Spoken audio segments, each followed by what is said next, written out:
हाँ जी, सब बढ़िया। दोस्तों, सुबह उठते ही अगर चाय ना मिले तो मजा नहीं आ रहा है। जिस चाय ने नरेंद्र मोदी को हमारे देश का प्रधानमंत्री बनाया और प्रफुल्ल बिल्लौरे को MBA चाय वाला, आखिर उस चाय को आपने कैसे ना पिया हो। देश में पानी के अलावा सबसे ज्यादा पिए जाने वाला पेय पदार्थ चाय ही तो है। तो आज के इस वीडियो में हम देखने वाले हैं कि चाय यानी कि चाय पत्ती की प्रोडक्शन कैसे की जाती है और फैक्ट्री में इसका मैन्युफैक्चरिंग कैसे किया जाता है। तो चलिए बिना देरी किए वीडियो को स्टार्ट करते हैं। आपकी जानकारी के लिए बता दें कि सबसे पहले इसकी खेती चीन में की जाती थी और इसका सबसे ज्यादा उत्पादन चीन में ही होता था।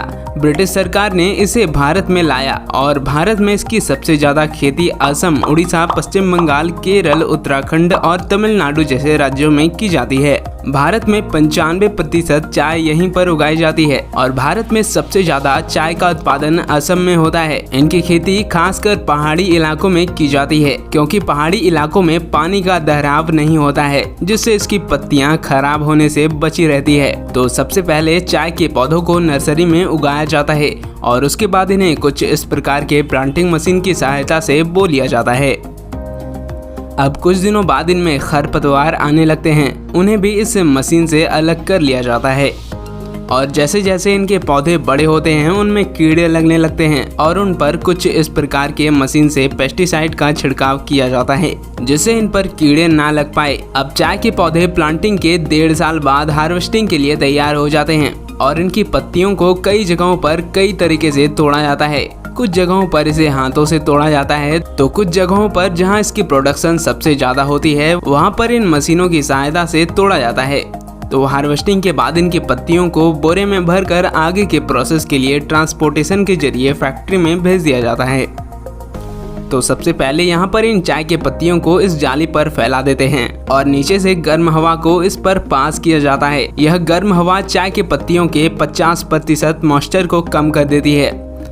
अब आगे इनके पत्तियों को रोलिंग और क्रशिंग मशीन में भेजा जाता है, जहां पर यह रोलिंग मशीन कम मॉइस्चर वाले पत्तियों में से मॉइस्चर को कम कर देते हैं और उसके बाद इन्हें क्रशिंग मशीनों में भेज दिया जाता है, जहां पर इनकी पत्तियों को क्रश कर लिया जाता है और इसके बाद इन्हें और काला करने के लिए इनमें ऑक्सीडेशन रिएक्शन को कराया जाता है, जिसके लिए इन्हें इस ऑक्सीजन के टैंकों में से पाइप की सहायता से ऑक्सीजन को पास किया जाता है, जिससे ये पत्तियां ऑक्सीडेशन रिएक्शन के कारण काली हो जाती है और इस प्रोसेस के बाद इनमें बिल्कुल मॉइस्चर नहीं रहता है। तो इसके बाद चाय पत्ती के ग्रेडिंग के लिए इन्हें कन्वेयर बेल्ट पर डाल दिया जाता है, जहां पर इन्हें 3 अलग अलग प्रकार की छन्नी की सहायता से इनके साइज के आधार पर इन्हें अलग करके टैंक में भर लिया जाता है। इसके बाद इन्हें टेस्टिंग प्रोसेस करने के लिए भेज दिया जाता है, जहां पर इनके टेस्टिंग के बाद इन्हें पैकिंग के लिए आगे भेज दिया जाता है और यहाँ पर इन चाय पत्तियों को ऑटोमेटिक मशीन द्वारा पैक कर लिया जाता है। तो दोस्तों, आज के इस वीडियो में आपने देखा कि चाय की पत्तियों की फार्मिंग कैसे की जाती है और उसकी मैन्युफैक्चरिंग कैसे की जाती है। तो अगर आपको ये वीडियो थोड़ी सी भी नॉलेजफुल लगी हो तो इस वीडियो को एक लाइक जरूर कर दे और ऐसे ही वीडियोस हमारे चैनल पर आती रहती है, तो इसीलिए आप हमारे चैनल को सब्सक्राइब भी जरूर कर लें और हमें कमेंट बॉक्स में जरूर लिखिएगा कि आपके यहाँ चाय पत्ती कितने रुपए किलो बिकती है।